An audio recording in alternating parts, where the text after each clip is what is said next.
നമ്മുടെ എല്ലാവരുടെയും ആവശ്യം. തികച്ചും പ്രാദേശികമായിട്ടുള്ള വ്യക്തിപരമായിട്ടുള്ള അഭിപ്രായ വ്യത്യാസത്തിന്റെ പേരിൽ തെരഞ്ഞെടുപ്പ് രംഗത്ത് നമ്മൾ അലംഭാവം കാണിച്ചാൽ, പരാജയപ്പെട്ടു പോയാൽ, ഭരണം നഷ്ടപ്പെട്ടു പോയാൽ, 5 വർഷക്കാലം പരാതി പറഞ്ഞ് പരിതപിച്ച് കാലം കഴിച്ചു കൂട്ടുവേണ്ടി വരുമെന്നുള്ളതിന്റെ നേരിട്ട് അനുഭവമുള്ള ഒരാളാണ് ഞാൻ. നിങ്ങൾക്കും വലിയ വ്യത്യസ്തമായിട്ടുള്ള അനുഭവം ഉണ്ടെന്ന് ഞാൻ വിചാരിക്കുന്നില്ല. 5 കൊല്ലമായി നമ്മൾ പരാതിയും പറഞ്ഞിരിക്കുന്നു.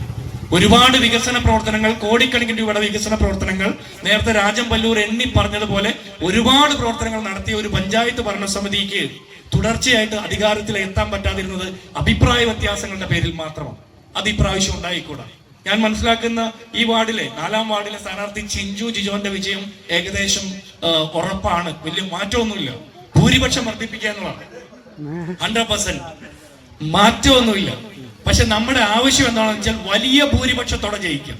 എതിർക്കുന്നവർ കൂടി നമ്മളൊക്കെ വോട്ട് ചെയ്യുന്ന രീതിയിൽ നമ്മൾ പ്രചരണം നടത്തുക. നമ്മുടെ വീടുകളിൽ വന്ന് അഭ്യർത്ഥന നൽകുന്ന, നമ്മളോട് സംസാരിക്കുന്ന CPM-ന്റെയും DYFIയുടെയും അല്ലെങ്കിൽ LDF-ന്റെയും പ്രവർത്തകർ പോലും നമ്മളോട് സംസാരിച്ചിട്ട് നമ്മൾ തിരിച്ച് സംസാരിക്കുന്നത് കേട്ട് തിരിച്ചിറങ്ങി പോകുമ്പോൾ ഇന്ത്യൻ നാഷണൽ കോൺഗ്രസിന്റെ കൈപ്പത്തി ചിഹ്നത്തിൽ വോട്ട് ചെയ്യുന്ന രീതിയിൽ നമ്മൾ അവരോട് രാഷ്ട്രീയം പറയണം. ഏത് രാഷ്ട്രീയത്തെ കുറിച്ചിട്ടാ? 400 രൂപ പെൻഷൻ വർദ്ധിപ്പിച്ചപ്പോൾ വലിയ രീതിയിൽ പ്രചരണം നടത്തുന്ന ഒരു സർക്കാർ കേരളം ഭരിക്കുമ്പോൾ വർദ്ധിപ്പിച്ച 400 രൂപ കൊണ്ട് ഒരു മാസത്തെ കറണ്ട് ബില്ല് അടയ്ക്കാൻ പറ്റുമോ എന്ന് ചോദിക്കണം. വർദ്ധിപ്പിച്ച 400 രൂപ കൊണ്ട് വെള്ളക്കരം അടയ്ക്കാൻ പറ്റുമോ, വീട്ടുകരം അടയ്ക്കാൻ പറ്റുമോ, ഭൂനികുതി അടയ്ക്കാൻ പറ്റുമോ, കെട്ടിട നിർമ്മാണത്തിന്റെ പലവട്ടം വർദ്ധിപ്പിച്ച, പല ഇരട്ടി വർദ്ധിപ്പിച്ച ഫീസ് അടയ്ക്കാൻ പറ്റുമോ എന്ന് ചോദിക്കണം. ഇതൊന്നും ചെയ്യാൻ പറ്റൂല. എന്തിന്? സർക്കാർ ആശുപത്രിയിലെ മരുന്നിന് ചീട്ടെടുക്കുമ്പോൾ പോലും 5 രൂപ 10 രൂപയ്ക്ക് ഒരു സർക്കാർ കേരളം ഭരിക്കുന്നത്. സകല മേഖലയിലും വിലക്കയറ്റമാണ്. പച്ചക്കറിയുടെ, പലചരക്കിന്റെ, പലവ്യഞ്ജനത്തിന്റെ ഒക്കെ വില വർദ്ധിപ്പിച്ചുകൊണ്ടിരിക്കുക. ജീവൻ രക്ഷാ മരുന്നുകളുടെ ഒക്കെ വില വർദ്ധിച്ചുകൊണ്ടിരിക്കുക. ആ സമയത്ത് നാട്ടിലെ ആളുകളൊക്കെ മെഡിക്കൽ ഷോപ്പിന്റെ മുമ്പിൽ 15%, 20%, 30% എന്നൊക്കെയുള്ള ബോർഡ് കാണുമ്പോൾ അങ്ങോട്ട് ഓടിപ്പോകുന്നതിന്റെ കാരണം എന്താ? സകല മനുഷ്യരും രോഗത്തിന്റെ ദുരിതത്തിൽ പെടുന്ന സമയത്ത് സർക്കാർ ആശ്രയമാകാതിരിക്കുമ്പോ, ആളുകൾ ആതുരാലയങ്ങളുടെ മുമ്പിൽ ചെല്ലുമ്പോൾ അങ്ങനെ ചെല്ലുന്ന മനുഷ്യരെ കൊണ്ട് സർക്കാർ ആശുപത്രികളിൽ നിന്ന് 1650 കോടി രൂപയുടെ കാലാവധി കഴിഞ്ഞ മരുന്ന് കഴിപ്പിച്ച സർക്കാരിന്റെ പേരാ പിണറായി വിജയൻ സർക്കാർ. ആശുപത്രിയിൽ രോഗിയുടെ കൂട്ടിരിപ്പുകാരിക്ക് പാമ്പ് കടിയേൽക്കേണ്ടി വരുമ്പോ കണ്ണടച്ചിരുന്ന സർക്കാരിന്റെ പേരാ പിണറായി വിജയന്റെ സർക്കാർ. ഒരു സർക്കാർ ആശുപത്രിയുടെ മെഡിക്കൽ കോളേജിന്റെ 3 നില കെട്ടിടം ഇടിഞ്ഞു വീണിട്ട് അതിനകത്തൊരു വീട്ടമ്മ ശ്വാസം മുട്ടി ചോരയൊലിച്ച് തലപൊട്ടി വലിച്ച് മരിച്ചപ്പോ PR വർക്ക് നടത്തിയ സർക്കാരിന്റെ പേരാ പിണറായി വിജയൻ സർക്കാർ. ഈ സർക്കാരിന്റെ സർക്കാർ ആശുപത്രികളൊക്കെ അമേരിക്കയെ കവച്ചു വെക്കുന്ന രീതിയിൽ മുന്തിയ ഇനമാണെന്ന് പറയുന്ന പിണറായി വിജയൻ 2ാം ദിവസം വിമാനം കയറി അമേരിക്കയ്ക്ക് ചികിത്സയ്ക്ക് പോവുക. ഈ സർക്കാർ ആശുപത്രികളൊക്കെ, കേരളത്തിലെ സകല സർക്കാർ ആശുപത്രികളും അതിസമ്പന്നന്മാർ ചികിത്സിക്കാൻ കൊതിയോടെ കാത്തു നിൽക്കുന്ന ഇടങ്ങളാണെന്ന് പിണറായി വിജയൻ പ്രസംഗിച്ചത് 2024 നവംബർ മാസത്തിലാണ്. അതിസമ്പന്നന്മാർ കൊതിയോടെ കാത്തു നിൽക്കുന്ന സർക്കാർ ആശുപത്രികളിൽ സാധാരണക്കാർ ചെല്ലുമ്പോൾ പാമ്പ് കടിയേൽക്കേണ്ടി വരുന്നു. സാധാരണക്കാർക്ക് കാലാവധി കഴിഞ്ഞ മരുന്ന് കഴിക്കേണ്ടി വരുന്നു. സാധാരണക്കാർക്ക് ലിഫ്റ്റിൽ കുടുങ്ങിയാൽ 23 മണിക്കൂർ നേരം ഒരു സ്വിച്ച് അമർത്താൻ പോലും ഒരുത്തനില്ലാതെ വരുന്നു. ശസ്ത്രക്രിയയുടെ ഉപകരണങ്ങൾ ഇല്ലാതെ വരുന്നു. സൂചിയും നൂലും ഇല്ലാതെ വരുന്നു. ചോരയും ചെലവും തുടയ്ക്കാൻ പഞ്ഞി പോലും സ്വന്തം ചെലവിൽ മേടിക്കേണ്ട ഗതികേട് ഉണ്ടാകുന്നത് കേരളത്തിലെ ആരോഗ്യരംഗത്താണ്. അമേരിക്കയെ കവച്ചു വെക്കേണ്ട ആതുരാലയങ്ങൾ തേടി ചെല്ലുന്ന സാധാരണക്കാർക്ക് അത്താണിയാകാൻ കേരളത്തിലെ സർക്കാർ ആശുപത്രികൾക്ക് കഴിയുന്നില്ലെങ്കിൽ അതിന്റെ ഉത്തരവാദി, കാരണഭൂതൻ പിണറായി വിജയൻ സർക്കാരാണെന്ന് നമ്മൾ ഈ രാഷ്ട്രീയം പറയണം. സാധാരണക്കാരെ ഓർമ്മിപ്പിക്കണം. കേരളത്തിലെ പള്ളിക്കൂടങ്ങൾ, സർക്കാർ സ്കൂളുകളൊക്കെ 5 സ്റ്റാർ ഹോട്ടൽ സമാനമാണെന്ന് പറയാം. 5 സ്റ്റാർ ഹോട്ടൽ സമാനമായിട്ടുള്ള സ്കൂളുകളിൽ ഉച്ചക്കഞ്ഞിക്ക് പണമില്ല, ഉച്ചക്കഞ്ഞി വെക്കുന്നവന് ശമ്പളമില്ല.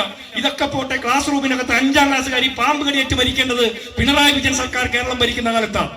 അതിസമ്പന്നന്മാരുടെ കുട്ടികൾ പഠിക്കുന്നു എന്ന് അവകാശപ്പെടുന്ന, 5 സ്റ്റാർ ഹോട്ടൽ സമാനമാണെന്ന് പിണറായി വിജയൻ അവകാശപ്പെടുന്ന ക്ലാസ് റൂമിനകത്താണ് വയനാട്ടിൽ ഒരു 5ാം ക്ലാസ്സുകാരി ക്ലാസ് റൂമിനകത്ത് നിന്ന് പാമ്പ് കടിയേറ്റ് മരിക്കേണ്ടി വന്നത്.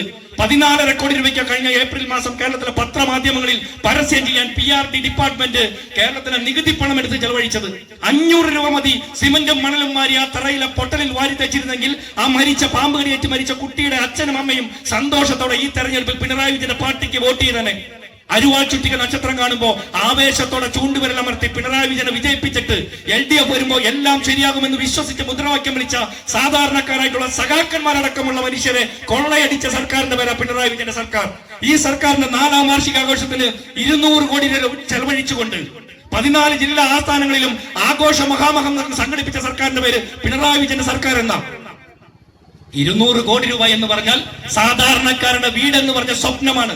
5000 പാവപ്പെട്ടവരുടെ വീടെന്ന് പറഞ്ഞ സ്വപ്നമാണ്. ഈ സർക്കാരിന്റെ കാലത്ത് കേരളത്തിലെ സാധാരണക്കാർക്ക് വീട് വെക്കാൻ കൊടുക്കുന്നത് കേവലം 4 ലക്ഷം രൂപയാണ്. പണ്ടും ഇത്തരത്തിലുള്ള പദ്ധതികൾ ഉണ്ടായിരുന്നു. ഇന്ദിര ആവാസ് യോജന പോലെ ഉമ്മൻചാണ്ടി സർക്കാരിന്റെ കാലത്ത് ലക്ഷക്കണക്കിന് മനുഷ്യർക്ക് വീട് വെച്ചു കൊടുത്തിട്ടും അതിന്റെ ഒന്നും പേരിൽ പരസ്യം ചെയ്തിട്ടില്ല. ഇന്ന് പാവപ്പെട്ടവർക്ക് വീട് വെച്ചു കൊടുക്കുമ്പോൾ അതിന്റെ 10 ഇരട്ടി പണം കൊണ്ട് പരസ്യം ചെയ്ത സർക്കാർ കേരളം ഭരിക്കുമ്പോൾ 5000 പാവപ്പെട്ടവർക്ക് വീട് വെക്കാനുള്ള പണം കൊണ്ട് 200 കോടി രൂപ ചെലവഴിച്ച് 4ാം വാർഷികാഘോഷം നടത്തുന്ന പിണറായി വിജയൻ സർക്കാരിനെതിരായിട്ടുള്ള ജനഹിതമായിട്ട് ഈ തെരഞ്ഞെടുപ്പിനെ മാറ്റിയെടുക്കണം. അങ്ങനെ മാറ്റിയെടുക്കണമെങ്കിൽ ഈ സർക്കാർ കേരളം ഭരിക്കുമ്പോൾ 120 കോടി രൂപയ്ക്ക് മഞ്ഞക്കുറ്റിയിട്ടുകൊണ്ട് കേരള പദ്ധതിക്ക് വേണ്ടിയിട്ട് സാധാരണക്കാരന്റെ അടുക്കള കയ്യേറിയ സർക്കാരിനെതിരെ നമ്മൾ സംസാരിക്കണം. അത് 3000 പാവപ്പെട്ടവർക്ക് വീട് വെക്കാനുള്ള പണമാണെന്ന് ഈ മാർക്സിസ്റ്റ് പാർട്ടിക്കാരോട് നമ്മൾ പറഞ്ഞു കൊടുക്കണം. 15 കോടി രൂപയ്ക്ക് മുഖ്യമന്ത്രിയുടെ ചിരിക്കുന്ന മുഖം ദേശീയത പാതയോരത്ത് ഫ്ലെക്സ് അടിച്ചു വെച്ചത്.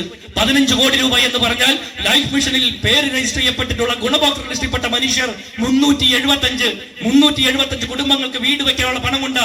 പിണറായി വിജയന്റെ ചിരിക്കുന്ന ഫോട്ടോ ദേശീയപാതയുടെ ഓരങ്ങളിൽ ഫ്ലെക്സ് അടിച്ചു വെച്ചത്. പിണറായി വിജയൻ ചിരിച്ചാലും ചിരിച്ചില്ലെങ്കിലും നമ്മുടെ പാവപ്പെട്ടവർക്ക് വീട് കിട്ടണം എന്നുള്ള രാഷ്ട്രീയമാണ് നമ്മൾ പറയേണ്ടത്.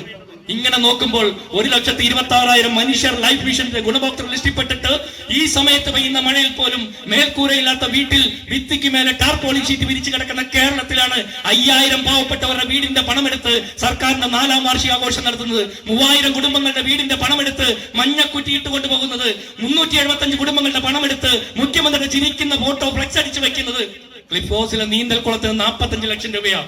ആ 45 ലക്ഷം രൂപ എന്ന് പറഞ്ഞാൽ 11 കുടുംബത്തിന്റെ പണമാ. ഈ 11 കുടുംബത്തിന്റെ പണം ചെലവഴിച്ചുകൊണ്ട് നീന്തൽക്കുളം നവീകരിച്ചപ്പോ പണ്ട് ഈ കുളം കുത്തിയ കാലത്ത് പിണറായി വിജയന്റെ പാർട്ടിയുടെ നേതാവായിട്ടുള്ള EK നായനാർ കേരളത്തോട് വിളിച്ചു പറഞ്ഞത് കരുണാകരന്റെ ചികിത്സയ്ക്ക് വേണ്ടിയിട്ട് പേശി ബലത്തിന് വേണ്ടിയിട്ട് കാർ അപകടത്തിന് ശേഷം കുത്തിയ കുളത്തിൽ LDF അധികാരത്തിൽ വന്നാൽ CPM അധികാരത്തിൽ വന്നാൽ പട്ടിയെ കുളിപ്പിക്കുമെന്ന. ഇന്ന് പിണറായി വിജയൻ EK നായനാരും കരുണാകരനും മരിച്ച കാലം കഴിഞ്ഞു പോയിട്ട് പിണറായി വിജയൻ 45 ലക്ഷം രൂപയ്ക്ക് പുതുക്കി പണിത ആ നീന്തൽക്കുളത്തിൽ ഏത് വിലപ്പെട്ട പട്ടിയെ കുളിപ്പിച്ചിട്ടാണ് 11 കുടുംബത്തിന്റെ വീടെന്ന് പറഞ്ഞ സ്വപ്നം മാറ്റിവെച്ചതെന്ന് നമ്മൾ മാർക്സിസ്റ്റ് പാർട്ടികളോട് ചോദിക്കണം. പിണറായി വിജയന്റെ ക്ലിഫ് ഹൗസിലെ നീന്തൽക്കുളത്തിൽ കൂടാതെ 44 ലക്ഷം രൂപ ചെലവഴിച്ചുകൊണ്ടാണ് അവിടെ ഒരു തൊഴുത്തുണ്ടാക്കിയിരിക്കുന്നത്. ആ തൊഴുത്തിലെ പശു സംഗീതം കേട്ട് പാല് ഉരത്തി കഴിയുമ്പോൾ താഴേക്കിടുന്ന ചാണകന്മാരിടുന്നത് 4 ലക്ഷത്തിന്റെ കുഴിയില. അപ്പൊ നമ്മൾ അവരോട് ചോദിക്കണം, 11 കുടുംബത്തിന്റെ വീടെന്ന് പറഞ്ഞ സ്വപ്നം മാറ്റിവെച്ചിട്ട് 44 ലക്ഷം രൂപയ്ക്ക് തൊഴുത്ത് കെട്ടിയ സർക്കാർ, ആ പാവപ്പെട്ടവരുടെ വീടെന്ന് പറഞ്ഞ സ്വപ്നത്തിന്റെ വേലയ്ക്ക് 4 ലക്ഷത്തിന്റെ ചാണകക്കുഴി കെട്ടിയ സർക്കാർ, ഈ സർക്കാരിനെതിരെ സംസാരിച്ചില്ലെങ്കിൽ പിന്നെ എന്ത് രാഷ്ട്രീയമാണ് നമ്മൾ പറയാൻ പോകുന്നത്? മത്സരിക്കുന്ന ചിഞ്ചു ജിജുവന്റെ, സിജു ഈരാളിയുടെ, കൊച്ചുദേശീയ തങ്കച്ചന്റെ, ടിൻഡോ ജോണിന്റെ ഒക്കെ ജാതിയും മതവും കുലമഹിമയും കുടുംബ പാരമ്പര്യവും സാമ്പത്തിക ശേഷിയും ഒന്നല്ല ചർച്ച ചെയ്യപ്പെടേണ്ടത്. സാധാരണക്കാരുടെ സംഘടനകളെ ചർച്ച ചെയ്യപ്പെടേണ്ടത്. രൂക്ഷമായിട്ടുള്ള വിലക്കയറ്റത്തിൽ ഈ നാട്ടിലെ സാധാരണക്കാർ നട്ടം തിരിയുമ്പോ നമുക്ക് രാഷ്ട്രീയം പറയണ്ടേ?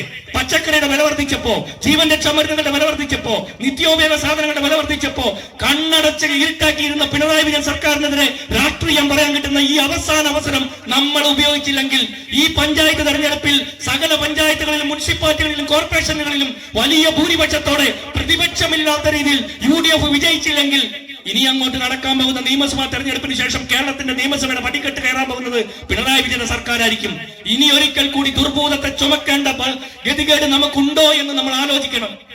ഉമ്മൻചാണ്ടിയെ പോലെ ഒരു മുഖ്യമന്ത്രി സർവ്വസാധാരണക്കാർക്കും ജീവിതത്തിലേക്ക് വെളിച്ചം പകർന്ന ഒരു മുഖ്യമന്ത്രിയെ തിരുനെറ്റിയിലും നെഞ്ചിലും കല്ലെറിഞ്ഞുകൊണ്ട് അധികാരത്തിൽ വന്ന പിണറായി വിജയൻ കേരളം ഭരിക്കുമ്പോൾ സാധാരണക്കാരായിട്ടുള്ള മനുഷ്യർ എൻഡോസൾഫാൻ ദുരിതബാധിതരെ മറന്നു, ഹീമോഫീലിയ രോഗികളെ മറന്നു, കിടപ്പ് രോഗികളെ മറന്നു, അവരുടെ കൂട്ടിരിപ്പുകാരികളെ മറന്നു. സകല വിധത്തിലും പ്രയാസങ്ങൾ അനുഭവിക്കുന്ന മനുഷ്യരുടെ ദുരിതങ്ങൾ പറയാൻ ചെല്ലുമ്പോൾ കടക്കപ്പുറത്ത് ഇരിക്കവിടെ മാറി നിൽക്കുക എന്ന് ആക്രോശിക്കുന്ന പിണറായി വിജയന്റെ ദാഷ്ട്യത്തിന്റെ കർണക്കുറ്റിക്കുള്ള അടിയായിരിക്കണം ഈ പഞ്ചായത്ത് തെരഞ്ഞെടുപ്പിൽ മഞ്ഞപ്ര പഞ്ചായത്തിലെ 14 സ്ഥാനാർത്ഥികളുടെ വിജയം എന്ന് ഉറപ്പിക്കണം. അതിന് നമ്മൾ രാഷ്ട്രീയം പറയണം, നമ്മുടെ കവലകളിൽ രാഷ്ട്രീയം പറയണം. ഈ മഞ്ഞപ്ര പള്ളിയിലെ പെരുന്നാൾ കഴിഞ്ഞിറങ്ങുമ്പോൾ പെരുന്നാൾ അങ്കണത്തിൽ പള്ളിമുറ്റത്ത് നമ്മൾ രാഷ്ട്രീയം പറയണം. കാർപ്പള്ളിക്കാവ് അമ്പലത്തിലും അപ്പുറത്ത് മഞ്ഞപ്ര അമ്പലത്തിലും ഒക്കെ നമ്മൾ സംസാരിച്ച് അവിടെ നിന്ന് ഇറങ്ങുമ്പോൾ പ്രാർത്ഥിച്ചിറങ്ങുമ്പോഴൊക്കെ നമ്മൾ രാഷ്ട്രീയം പറയണം. കവലകളിൽ പറയണം, ബസ് സ്റ്റോപ്പുകളിൽ പറയണം, ബസ് യാത്രകളിൽ പറയണം, ഓട്ടോറിക്ഷ യാത്രകളിൽ പറയണം. പച്ചക്കറി കടയുടെയും റേഷൻ കടയുടെയും പലചരക്കടയുടെ മുമ്പിലൊക്കെ, മെഡിക്കൽ ഷോപ്പിന്റെ മുമ്പിൽ, ആശുപത്രിയിലെ ക്യൂവിന്റെ മുമ്പിലൊക്കെ നിന്ന് നമ്മൾ രാഷ്ട്രീയം പറഞ്ഞുകൊണ്ടിരിക്കണം. ഡിസംബർ 9-ാം തീയതി രാവിലെ മുതൽ വൈകുന്നേരം വരെ നമ്മുടെ പോളിംഗ് ബൂത്തിൽ ക്യൂ നിൽക്കുന്ന മനുഷ്യർ, ആദ്യത്തെ ആൾ മുതൽ അവസാനത്തെ ആൾ വരെ ഇന്ത്യൻ നാഷണൽ കോൺഗ്രസിന്റെ കൈപ്പത്തി ചിഹ്നത്തിൽ ചൂണ്ടുവിരലമർത്തി നമ്മളെ വലിയ ഭൂരിപക്ഷത്തിൽ വിജയിപ്പിക്കുന്ന മരിക്കുന്നത് വരെ രാഷ്ട്രീയം പറയണം. 13-ാം തീയതി പുലരിയുണ്ടാകുമ്പോ വോട്ടെണ്ണി തുടങ്ങുമ്പോൾ തന്നെ, ആദ്യ ബൂത്തിലെ വോട്ടെണ്ണി തുടങ്ങുമ്പോൾ തന്നെ ഇന്ത്യൻ നാഷണൽ കോൺഗ്രസിന്റെ സർവ്വ സ്ഥാനാർത്ഥികളും വലിയ ഭൂരിപക്ഷത്തിൽ ജയിക്കാൻ പറ്റണമെങ്കിൽ നമ്മൾ രാഷ്ട്രീയം പറയണം. നമ്മളെ മറന്ന സർക്കാരിനെതിരായിട്ടുള്ള രാഷ്ട്രീയം, ഈ നാട്ടിലെ സാധാരണക്കാരെ കൊള്ളയടിക്കാൻ വേണ്ടിയിട്ട് 142 കോടി ജനങ്ങളുടെ മുകളിലേക്കും നികുതിയുടെ അധിക ഭീകരത വെച്ച് കെട്ടിയ നരേന്ദ്രമോദി സർക്കാരിനോടൊപ്പം നിന്നുകൊണ്ട് കേരളത്തിലെ സാധാരണക്കാരുടെ മേലേക്ക് 2 രൂപയുടെ സെസ് ഏർപ്പെടുത്തിയ സർക്കാരിനെതിരെ നമ്മൾ സംസാരിക്കണം. പെൻഷൻ കൊടുക്കാതിരുന്ന സർക്കാർ 400 രൂപ ഈ തെരഞ്ഞെടുപ്പ് പ്രഖ്യാപിക്കുന്നതിന്റെ തൊട്ട് തളർന്നു വന്ന് പ്രഖ്യാപിക്കുമ്പോ 400 രൂപ വർദ്ധിപ്പിച്ചപ്പോൾ ഞെട്ടിത്തരിച്ച് പേടിച്ചിരിക്കേണ്ടവരല്ല കോൺഗ്രസുകാർ.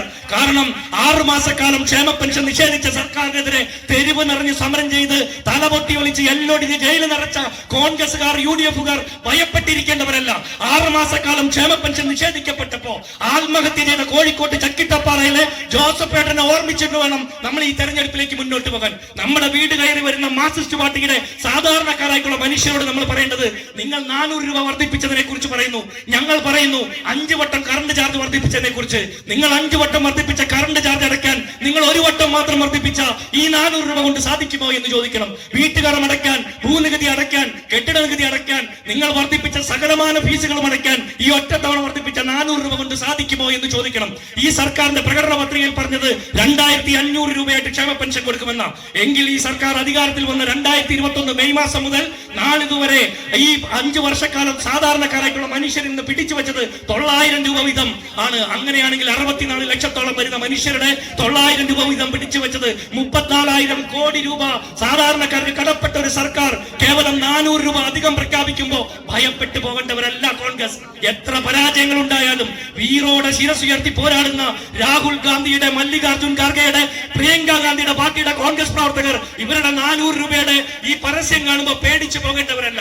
നമ്മളെ പോലുള്ള സാധാരണക്കാരെ പൗരപ്രഭുക്കന്മാർക്ക് അരച്ച അണ്ടിപ്പരിപ്പിൽ ചിക്കൻ കറി പുഴുങ്ങി കൊടുത്തുകൊണ്ട് പിണറായി വിജയൻ പ്രാതലൊരുക്കിയപ്പോ നമ്മളെ പോലുള്ള സാധാരണക്കാരുടെ ശബ്ദമായിട്ട് സമരം ചെയ്ത യൂത്ത് കോൺഗ്രസുകാരുടെ, ചെറുപ്പക്കാരുടെ തലയടിച്ചു പൊട്ടിച്ച പിണറായി വിജയന്റെ പോലീസ്, പിണറായി വിജയന്റെ ചിങ്കിടികൾ, അതൊക്കെ ചെയ്യുമ്പോൾ പിണറായി വിജയൻ പറഞ്ഞതെന്താ? ജീവൻ രക്ഷാ പ്രവർത്തനം എന്ന. ഇതിനെതിരെയൊക്കെ നമുക്ക് സംസാരിക്കണ്ടേ? നിങ്ങൾക്ക് പ്രതിഷേധമുണ്ടോ? നമ്മുടെ നാട്ടിലെ ചെറുപ്പക്കാർക്ക് ഇവർ വലിയ സേവനം ചെയ്തു എന്ന് പറയാം. PSC റാങ്ക് ലിസ്റ്റിൽപ്പെട്ട ചെറുപ്പക്കാർ മുട്ടിലടഞ്ഞ് സമരം ചെയ്തിട്ടുണ്ട്. സെക്രട്ടേറിയറ്റ് പുറത്ത് കല്ലുപ്പിൽ മുട്ടുകുത്തി സമരം ചെയ്തിട്ടുണ്ട്. കയ്യിൽ കർപ്പൂരം കത്തിച്ച് സമരം ചെയ്തിട്ടുണ്ട്. കയ്യിലെ ചോര കൊണ്ട് പോസ്റ്റർ എഴുതി സമരം ചെയ്തിട്ടുണ്ട്. ആശാ വർക്കർമാർ 260 ദിവസത്തിലധികം കേരളത്തിലെ സെക്രട്ടേറിയറ്റിന് പുറത്ത് പിണറായി വിജയന്റെ ആഫീസിന്റെ ജനൽപ്പാളി ഒന്ന് തുറന്നു നോക്കിയാൽ ഒരു കണ്ണൊക്കെ മാത്രം കണ്ടിരുന്ന ആശാ വർക്കർമാരുടെ സമരത്തിന് നേരെ കണ്ണടച്ച പിണറായി വിജയനെതിരെ നമ്മൾ സംസാരിക്കണ്ടേ?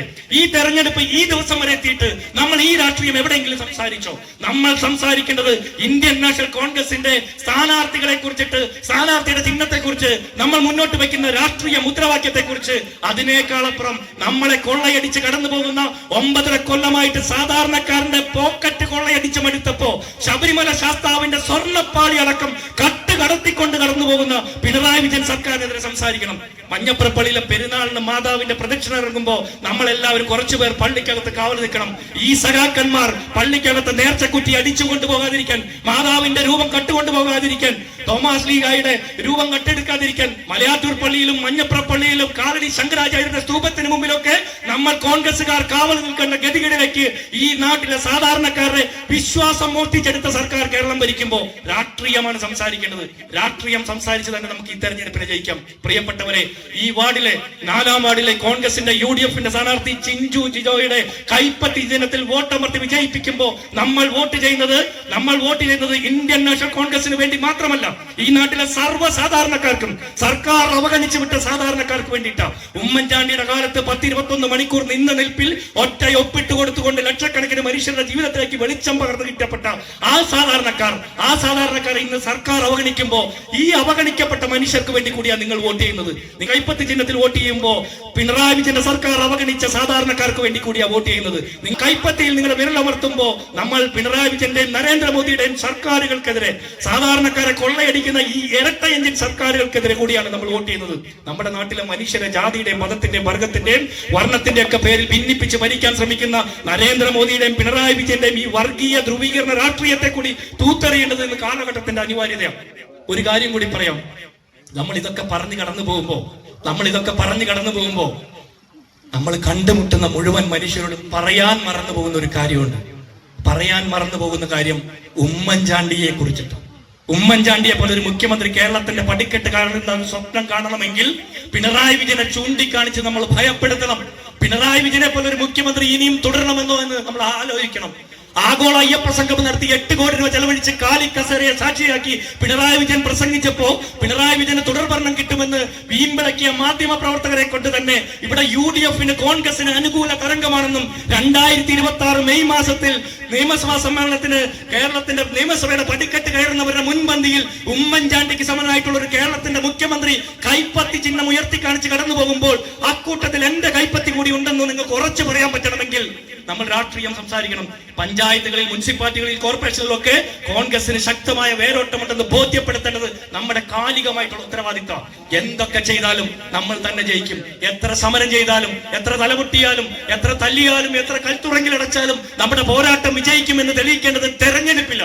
ഈ രാജ്യത്തിന്റെ ജനാധിപത്യ സംസ്കൃതി നമുക്ക് നൽകിയിട്ടുള്ള ഏറ്റവും ശക്തമായിട്ടുള്ള പ്രതിഷേധ മാർഗം എന്ന് പറഞ്ഞാൽ തെരഞ്ഞെടുപ്പിലെ വോട്ടവകാശം. തെരഞ്ഞെടുപ്പിലെ വോട്ടവകാശത്തിലൂടെ ഈ സർക്കാരിനെതിരായിട്ടുള്ള, ഈ സർക്കാരിന് പുറത്തേക്കുള്ള വഴി തെളിക്കാനുള്ള ചൂണ്ടുവിരൽ പാളികയായിട്ട് നമ്മൾ അതിനെ ചൂണ്ടിക്കാണിക്കാൻ നമുക്ക് സാധിക്കണം. പ്രിയപ്പെട്ടവരെ, സംസാരിച്ചു കൊണ്ടിരിക്കണം. രാഷ്ട്രീയത്തെ കുറിച്ച് സംസാരിക്കണം. നമ്മൾ അനുഭവിക്കുന്ന നിത്യജീവിത പ്രശ്നങ്ങളെ, നമ്മളെ കണ്ടു മറന്ന, കാണാതെ കണ്ണടച്ച് നിന്ന, നമ്മുടെ സങ്കടങ്ങൾ കേൾക്കാതെ കാതുപൊത്തിയിരുന്ന സർക്കാരിനെതിരെ സംസാരിച്ചു കൊണ്ടുവേണം കോൺഗ്രസിന്റെ സ്ഥാനാർത്ഥികൾക്ക് വേണ്ടി സംസാരിക്കാൻ. നിങ്ങൾ സംസാരിക്കുമ്പോൾ എന്റെ കൂടി പേര് പറയണം. 6 പഞ്ചായത്തുകളിൽ, 6 ബ്ലോക്ക് പഞ്ചായത്തുകളിൽ വരുന്ന 66,000-ഓളം മനുഷ്യരെ നേരിട്ട് കാണാൻ സാധ്യമായ സമയം എനിക്കില്ലാത്തത് കൊണ്ട് പരമാവധി കുടുംബയോഗങ്ങളിൽ, പരമാവധി പബ്ലിക് മീറ്റുകളിലൊക്കെ അറ്റൻഡ് ചെയ്ത് കടന്നു പോകാനാണ് ആഗ്രഹിക്കുന്നത്. പക്ഷേ എന്നെ കൊണ്ട് സാധിക്കുന്ന അത്ര ഞാൻ വേഗത്തിൽ നിങ്ങളിലേക്ക് ഓടിയെത്തും. നിങ്ങൾ പറയണം, നിങ്ങൾക്ക് പരിചയമുള്ള ആളാണ് ജിൻഡോ ജോൺ എന്ന് നിങ്ങൾക്ക് ഉറച്ചു പറയാം. നിങ്ങൾ എനിക്ക് വേണ്ടി ഒരു വോട്ട് അഭ്യർത്ഥിച്ചാൽ നിങ്ങളെക്കാൾ അപ്പുറം ഇന്ത്യൻ നാഷണൽ കോൺഗ്രസിന്റെ എനിക്ക് വോട്ട് ചെയ്യുന്ന ഒരു മനുഷ്യന്റെയും, ഒരു വ്യക്തിയുടെ പോലും ആത്മാഭിമാന ബോധത്തെ വെല്ലുവിളിക്കുന്ന, ആക്ഷേപിക്കുന്ന രീതിയിലുള്ള ഒരു ചെയ്തിയും എന്റെ ഭാഗത്തുനിന്ന് ഉണ്ടാകില്ല എന്നുള്ള പൂർണ്ണ ബോധ്യവും ഉറപ്പും എനിക്ക് നൽകാൻ കഴിയും. അതിനേക്കാൾ അപ്പുറം ഒരു വലിയ വാഗ്ദാനം എനിക്ക് നൽകാൻ കഴിയില്ല. ഞാൻ ജനിച്ചു വളർന്ന നാടാണ് മഞ്ഞപ്ര.